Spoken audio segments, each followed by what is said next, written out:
August 24th, 2006. If you're like me, you remember this day well. The International Astronomical Union had just released an official announcement. They decided on a final resolution on the definition of planets, and one of them, Pluto, no longer made the cut. Seemingly overnight, Pluto went from being one of the 9 planets to a dwarf planet, something literally no one had ever heard of before. More than that though, the model so many people all over the world had been taught was suddenly wrong, and as a result you might remember a lot of people being outspoken with their opinion about this decision. But if you're like me, meaning in 2006 you looked like this, the reasoning behind this decision was less than clear. Why all of a sudden would you just demote a planet? How was Pluto any different from the rest of them? Who even gets to decide these sorts of things? These are all questions that 8-year-old me never got the answer to, so they sort of just stayed trapped in here for the time being. Of course, now I'm older, and as it turns out, finding this kind of information is actually pretty easy. A quick Google search will bring you to the IAU's website, where you can read for yourself the 3 criteria they use to define a planet. The first is simply that it's in orbit around the sun. And okay, this one makes sense, there's no argument here. Under this definition, Pluto would be a planet, but so would literally everything else floating around our solar system, so I can see why a second criteria had to be added. The object must also have sufficient mass for its self-gravity to overcome rigid body forces so that it assumes a hydrostatic equilibrium, or nearly round shape. Or basically, it has to be a sphere. And yeah, okay, this one also makes a lot of sense. It eliminates all the smaller things like asteroids while keeping the rest of the planets, including Pluto. Problems only seem to arise when looking at the third and final criteria. The object must have cleared the neighborhood around its orbit. Cleared the neighborhood around its orbit? What does that even mean? Well, okay, let's keep researching. Maybe just, I don't know, copy and paste that, and there you go. The easiest way to explain this is to think about our sun right after its birth. What would eventually condense into the planets was instead at this time a primordial cloud of dust, rocks, and ice, forming a ring, or what's called the protoplanetary disk, around the young star. As time progressed and the dust settled, so to speak, singular rocks accrued more and more of the material in their proximity, slowly building themselves up into what can only be described as protoplanets. From here, their mass starts to generate a significant gravitational pull, drawing in even more material from its surroundings, making it more massive, only further strengthening its gravitational pull, bringing in even more material, and so on, until there comes a point where the object has amassed effectively everything in its orbital pathway. It has cleared the neighborhood. So if I have this straight, this third criteria, while it might seem a little complicated and more than a little arbitrary or even stupid, well, it is. The only object this seemingly affected was Pluto, which hasn't quite cleared its orbital plane. But the fact that I even had to explain what that meant makes it feel like this third criteria was written with the sole purpose of excluding Pluto.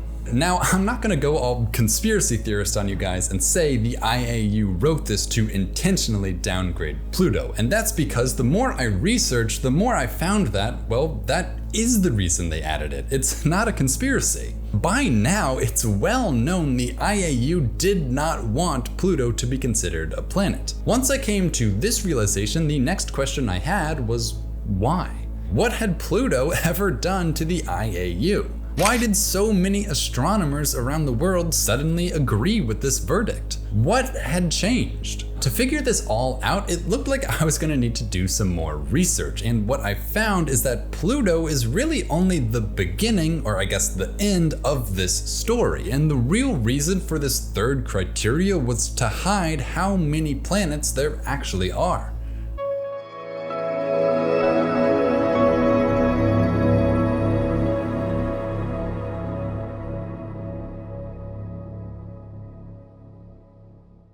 For thousands of years, our model of the universe looked like this, where we can see Mercury, Venus, Mars, Jupiter, and Saturn all with the naked eye. While some might have had better eyesight than others, as a whole, this kept our knowledge of the solar system limited to what we could see for most of human history. And so it would only be with the advent of new technologies that we'd be able to peer further into space, meaning from its earliest days, astronomy has been inextricably linked to technological progress.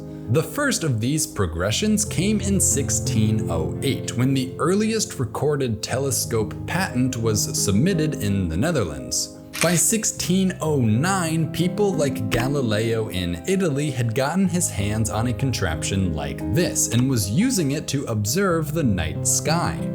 With this new tool, Galileo took some of the very first up-close looks at each of the known planets, though when he got around to viewing Jupiter, he noticed an oddity, what he described as 4 fixed stars totally invisible by their smallness, all sitting in one straight line away from the planet. What Galileo had glimpsed for the first time ever were Jupiter's innermost moons, Io, Europa, Ganymede, and Callisto, an event widely considered to be the first real discovery in the field of astronomy.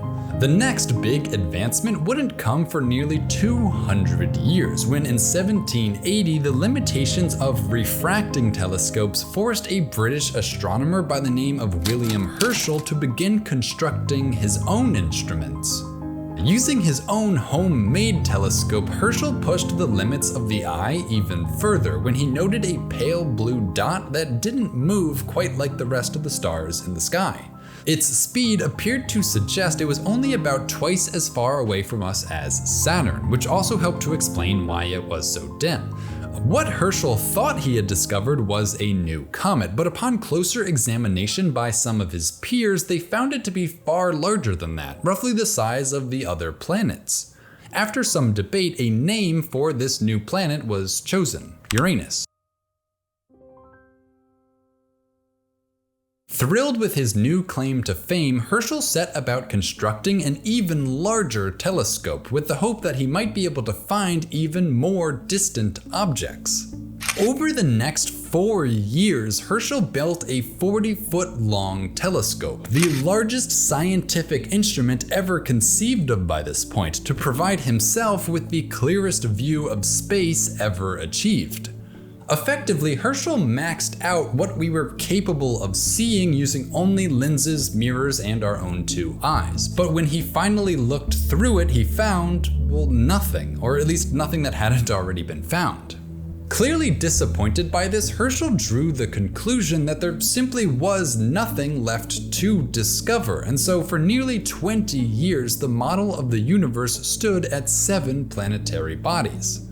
Though not everyone was convinced of this, first and foremost being a collection of astronomers from all over Germany who teamed up to do the impossible, to find a planet without even looking at the night sky. They called themselves, get this, the Celestial Police, and they were about to get physical. Literally, by applying the principles laid out by Isaac Newton less than a century earlier, these men accurately calculated the orbits of all the known planets.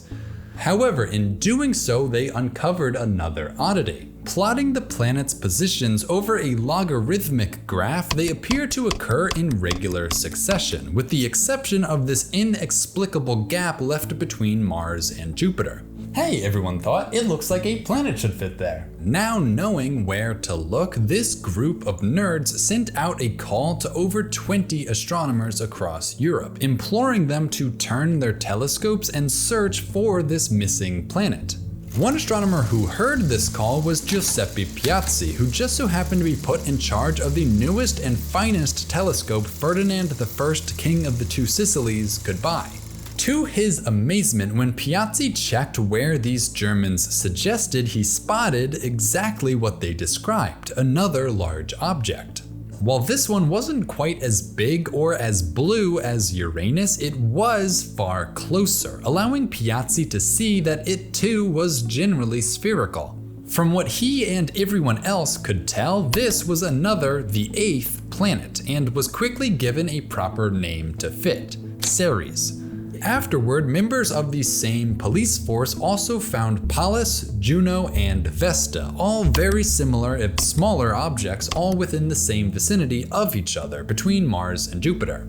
Briefly, many people considered these to be the 9th, 10th, and 11th planets respectively. But this didn't really make sense. According to the calculations, there was only room for one planet here, not a whole bunch of them, and so as more and more of these dull gray objects were found in the same area, people began to question if these really were planets or something else. For the time being, however, they were considered planets, the last anyone would find for another 40 years.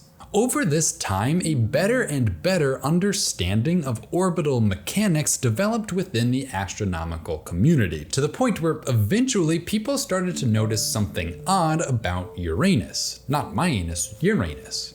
Its orbit was a little wider and a little bit more off-center than it should be, based on their models. People started to suspect this might be explained by another large object beyond Uranus pulling on it, and soon the search for planet 13 was underway. One man, however, the French mathematician Urbain Le Verrier, thought he could beat everyone to the punch by calculating how big an object it would take, how fast it would need to be orbiting, and how far away it needed to be to cause this perturbation in the first place. Using this information, he could then determine where in its orbit the object should be currently, which in turn let him figure out where in the sky from Earth he should look to find it. He then sent the exact position he expected to find a new planet to his friend Johann Galle, who just so happened to work at the Berlin Observatory. In less than an hour, Galle spotted the object described by Le Verrier, another big blue dot, the first planet said to be discovered with a pen and paper rather than a telescope. Following in the precedent of the last few planetary additions, this ice giant was given the fitting name Neptune, and the model of the solar system was bumped up to 13 planets. Though that number didn't last for long, as even more and more objects were being found between Mars and Jupiter, including Astrea, Hebe, Eris, Flora, and Matisse, and by 1850 the model of the universe included up to 18 planets. But with the discovery of each additional cold gray rock, opinion in the scientific community started to shift. These were starting to look like an entirely different class of object. Finally, it was decided that this collection of rocks were not planets at all, but something new, asteroids, which all occupied the same belt around the sun. This is how in 1851 we went from having anywhere between 18 to 23 planets down to 8 planets and 1 asteroid belt. Basically, what had happened was our ability to observe the universe briefly exceeded our own understanding of the universe, and it wasn't until that understanding had caught up that we were able to properly explain and correctly identify everything we were seeing, at least for a time. Pretty quickly after Neptune was discovered though, people started analyzing its orbit and found it also to be ever so slightly out of line with what was expected, just as Uranus had been. By now, people knew what this meant, and it wasn't long before the search for Planet 9 began again. The object they were looking for, however, was far too small, far too dim, and far too far away for even the most advanced telescopes of the time to detect. It wouldn't be until the arrival of another technology, cameras, that finally made discoveries possible once more. By 1929, the American astronomer Percy Lowell, along with a team of students, produced a prediction for where another planet might be hiding beyond Neptune, and handed over these findings to Clyde Tombaugh, who ran Lowell's observatory in Flagstaff, Arizona. Tombaugh searched this section of the sky for nearly a year, taking photos every night and comparing them to the ones from the night before, looking for any sudden movements. Finally, on January 23rd, 1930, this picture was taken. Then 6 days later, this picture was taken. Flipping between these two images, most of the objects stay in place, a sign that they are distant stars, but one small spot of light moves much further, indicating it was much closer. These photos seemingly confirmed Planet 9 valid, and by May of the same year, the name Pluto was approved by both the American Astronomical Society and the Royal Astronomical Society. But you see, there was a problem. Lowell knew it, his math students knew it, and anyone checking his work knew it too. Pluto was too small. Based on the calculations they had made, the gravitational force being exerted on Neptune was far greater than what puny Pluto could ever produce, even if you include its rather sizable moon Charon as well. Of course, most people did not know this, so they simply accepted Pluto and moved on. But there were some that continued to see this as an unfinished problem, and it didn't take long for the missing mass to come to represent something else, the potential for another planet, Planet 10, or I guess if we're going by Roman names, Planet X, fueling a new search. Despite this promise, Pluto was already so far and so dim that without substantially better instruments or knowing exactly where to look, another 70 years would pass before technology caught up. This puts us almost back to where we started in the early 2000s. By this time, new technologies like computers, infrared and ultraviolet sensors, lasers, radio waves, satellites, and more all ushered in a new golden age in the study of the universe. Using advancements like these, people like Chad Trujillo and Mike Brown teamed up to hunt for new planets using Caltech's state-of-the-art Palomar Observatory in California, and it wasn't long before, in 2002, they made their first significant find. An object far larger than a typical asteroid, big enough to crush itself into a sphere and orbiting further out than even Pluto. Immediately, people in the astronomical community started to whisper, wondering if the 10th planet had finally been found. It was even referred to as Object X as it was being observed. Pretty soon though, the significance of this find demanded that it be given a proper name, which is important because by this point in astronomy, you needed to follow very specific naming conventions for things like this, rules which are now determined by, you guessed it, the International Astronomical Union. So if this new object was a planet, it needed a name that fit into the rest of the Roman mythological canon. If it was an asteroid, the rules were much looser and it could be named just about anything. Because of these strict rules, in order to give Object X a name, we first needed to know if it was a planet, an asteroid, or something else entirely. And it was up to the IAU to figure this all out. Ultimately, the name Koar was decided on, coming from the mythology of the Tongva people who once lived where the Palomar Observatory is now, indicating that it had been agreed upon that this was not a planet, an assessment based almost entirely on the fact that it was smaller than Pluto, despite still being perfectly planetary in shape. While Trujillo and Brown might have been a little disappointed by this classification, the fact that they found anything at all was still highly encouraging, and so they continued their search. Soon afterwards, the discovery of Orcus was announced on February 22nd, then Sedna on March 15th, and Salacia on May 6th. Rapidly, it seemed, the list of trans-Neptunian objects was growing, though with each new entry, the line between planets and asteroids was also blurring. Soon enough, Trujillo and Brown were no longer even capable of classifying and therefore naming many of their discoveries, as they didn't really fit into anything that had been described before. What was becoming clear is that just like how beyond Mars was the asteroid belt, beyond Neptune there appeared to be another belt of debris, this time consisting mostly of ice rather than rock. This is what we started calling the Kuiper belt. While things might have been getting more and more complicated, because none of the other objects located in the Kuiper belt were any bigger than Pluto, for a time its status remained unchallenged. This all changed, however, on July 29, 2005, when Trujillo and Brown published the discovery of 3 planetary-sized objects in the scattered Kuiper belt. The first was Makemake, a reddish-gray object about 1/4 the mass of Pluto.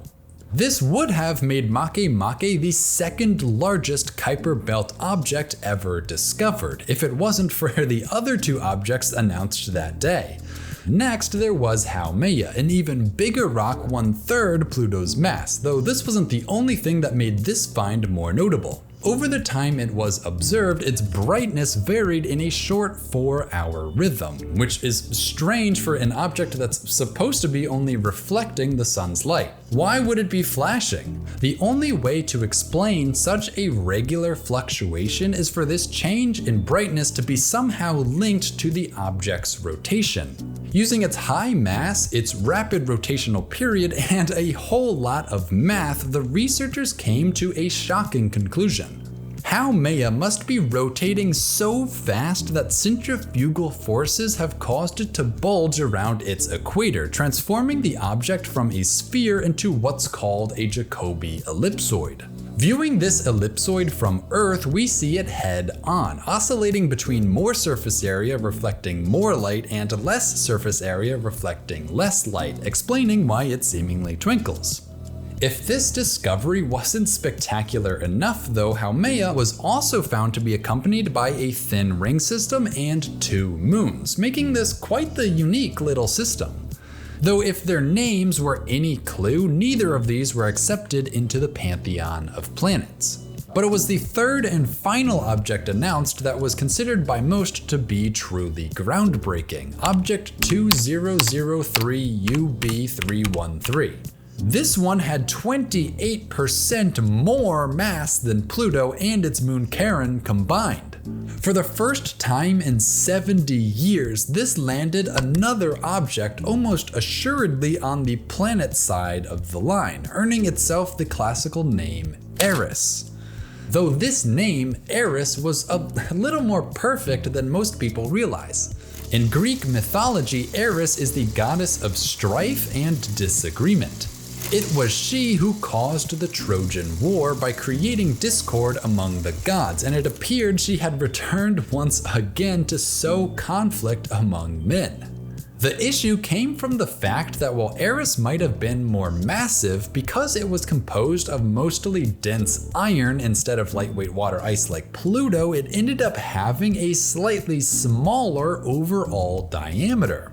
Somehow, Eris was both bigger and smaller than Pluto, which of course caused a lot of disagreement about what it should be classified as. Until this point, the precedent had been that anything smaller than Pluto was not a planet, but now it seemed that might have to change. If Eris wasn't a planet, this also called into question whether or not Pluto was a planet, considering it was made up of less stuff. But if Eris was to be considered a planet, then by definition, planets could be smaller in diameter than Pluto, opening the door for Haumea, Makemake, Quorar, and the rest to qualify as planets as well. Somehow, somewhere, a new line had to be drawn, and because they were in charge of naming things, it was up to the International Astronomical Union to determine where and how. They could either concede that the term planet refers to any spherical object within the solar system, of which there are possibly 20 or more of, or establish a new criteria for the term planet that preserves the short and simple list everyone was used to. Ultimately, what it came down to was Mercury, Venus, Earth, Mars, Jupiter, Saturn, Uranus, and Neptune was far easier for anyone to remember than Mercury, Venus, Earth, Mars, Ceres, Jupiter, Saturn, Neptune, Uranus, Pluto, Eris, Haumea, Makemake, Gong, Quorar, Orcus, Sedna, Salacia, Varda, Ixion, Varuna, Chaos, and who could forget Gunhumpeda, Gunhudima.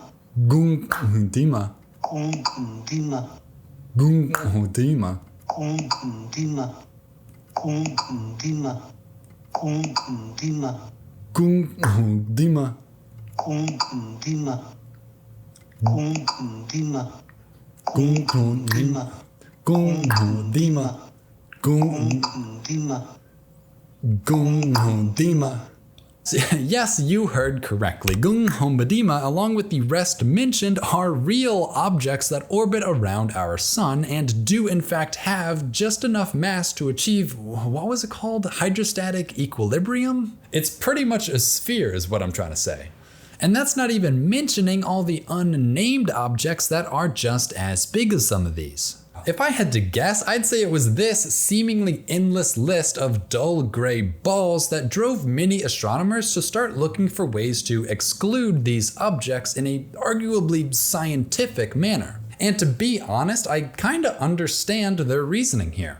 Think about it, 8 or 9 planets is something even kids can remember, but if that was replaced with an ever-expanding list of increasingly challenging names, if they even have names at all, this list isn't really learnable or even useful anymore. And I think a lot of people worried that if even the most basic set of astronomical objects became too complicated to teach, then, well, people would stop teaching it. So the IAU's decision was clear. It had to draw a line somewhere and keep things simple. Now the only question left was how. Of course, anyone paying attention already knew where to draw the line. It was through Pluto that the rest of these objects made their case for planethood. And so if the list of planets was to remain short and sweet, Pluto had to go. Just like how Ceres and its neighbors demanded the invention of the term asteroid, so too did Pluto and the rest of the Kuiper belt objects need a new classification. But a lot has changed since the discovery of Ceres, and now you need some sort of scientific or mathematical means, criteria if you will, to actually draw a line between Pluto and the rest of the planets. While I'm sure just about every astronomer on Earth had their own opinion on how to do this, if we scroll further down the Wikipedia page for clearing the neighborhood, we'll find the 3 most popular methods proposed: Stern-Levinson's lambda, Soder's mu, and Margot's pi. Now, I'm not gonna lie, these all look and sound really complicated, which is why we're only going to look at one of these, Soder's, which, trust me, is actually very simple. You just take the mass of the planetary candidate and divide it by the total mass of all the other objects within the same orbital neighborhood. Yeah, it's literally just a proportion. What we get when we do this is 8 objects with reasonably high numbers, indicating they represent the vast majority of the mass in their orbital plane, ending with Mars, followed by numbers all very close to 0, starting with Ceres and continuing through Pluto, Eris, and the rest, reflecting that these still represent less than half of the material floating around in their space. This is what ultimately gave the IAU at least one set of credible numbers to justify this third criteria, and by August 26, 2006, the announcement was made that Pluto, along with the rest of the Kuiper belt objects, were not planets after all, but rather fell under the newly coined distinction dwarf planets. Though if you ask me, this name sucks. Not only is it kinda demeaning, but also doesn't really help to explain what these actually are. And I think a much more fitting term would just be protoplanets. Though trust me, I'm by no means the only person that felt this way, which might be why 2 years later, the IAU released another announcement, this one far less publicized than the last, stating they'd chosen a new name for solar system objects like Pluto, which was to be, drumroll please, Plutoid. Though I don't really know how I feel about this name either. On the one hand, it's definitely better than dwarf planet, and it certainly gets the idea across that it is like Pluto, but well, what is Pluto? In fact, I have the same problem for the name asteroids too.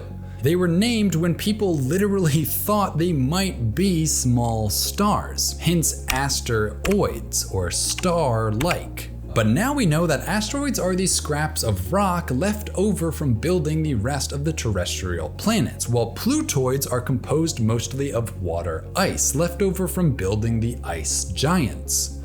So as long as we're tossing names like dwarf planet and Plutoid out there, can I make a suggestion? If you ask me, these are G asteroids, G coming from geo like the Earth or rocky, and the frozen worlds beyond Neptune would be cry asteroids, cry coming from cryo meaning icy or cold. No matter what it was called though, I have a feeling the decision to downgrade Pluto still would have been a tough pill for most people to swallow, even if when put into perspective it actually makes a lot of sense, and it's in fact all the people protesting it in retrospect that kinda just seem trivial, or even worse, uninformed. I know how hard change can be for a lot of people, but in science, change is necessary for new and better ideas to rise above the old and outdated ones. So while many might have seen Pluto's demotion as arbitrary or uncalled for, what it really represents is our unrelenting pursuit of truth. Science isn't about being right on your first try. It's about receiving new information and updating your understanding, which is exactly what happened here, and is something that I hope by now you can see has been happening literally constantly ever since the invention of the telescope, and really only seems to be speeding up in modern times, where now it feels like we find a new amazing thing almost every day. Heck, we still haven't even identified what's causing Neptune's orbit to deform, leading many to reasonably believe there could still be an undiscovered planet lingering somewhere beyond the Kuiper or asteroid belt. So to answer the title of the video, how many planets are there actually? Well, it's really up to you, because no one really knows. Personally, I think the IAU's decision of 8 makes sense for the time being. Even if the way they got to it was a little convoluted, 8 planets was definitely easier for him to remember than 50. But if you disagree and still consider Pluto a planet, well, that's fine, I get your reasoning too. But if that's the case, then that also means you should have no problem welcoming to the family Eris, Haumea, Makemake, all the way to Jupiter. Hey everyone, that just about wraps up my very first Astro Pro video, but trust me, there's plenty more to come. So if you enjoyed and would like to continue seeing videos like this, please consider subscribing. I'm looking forward to exploring the cosmos with you all, and I already have some really exciting videos planned. So join me and together we'll embark on a new journey into the final frontier.